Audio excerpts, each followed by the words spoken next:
Hello everyone, welcome back to my YouTube channel RJ commerce net study notes. तो आज की video में हम इनकम टैक्स के एक और नए टॉपिक के ऊपर डिस्कशन करेंगे जिसका नाम है pension under section 10 subsection 10A।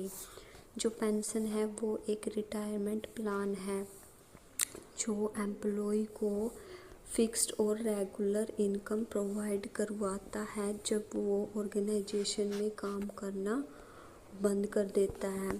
तो जो ये पेमेंट है एम्प्लॉय को फाइनेंशियल सिक्योरिटी प्रोवाइड करवाता है जब रिटायरमेंट ईयर में एम्प्लॉय के पास कोई भी रेगुलर सैलरी की इनकम नहीं होती।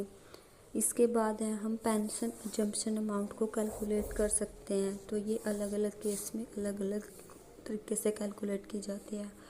फर्स्ट तो क्या है, अगर अनकम्यूटेड या मंथली पेंशन है तो इस केस में पेंशन की सारी अमाउंट सभी एम्प्लॉय के लिए टैक्सेबल होगी, इसमें कोई भी टैक्स बेनिफिट नहीं मिलेगा।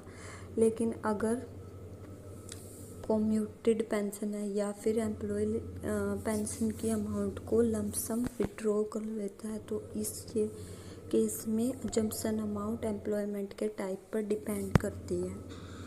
तो जो गवर्नमेंट एम्प्लॉय होते हैं उनके लिए ये पेंशन की अमाउंट फुली अजम्प्टेड है, उनको इस पर कोई भी टैक्स पे नहीं करना पड़ता। लेकिन जो नॉन गवर्नमेंट एम्प्लॉय हैं उस केस में 2 केस हो सकते हैं। एक तो जिन एम्प्लॉय को ग्रेजुटी रिसीव हो रही है और जिनको ग्रेजुटी रिसीव नहीं हो रही।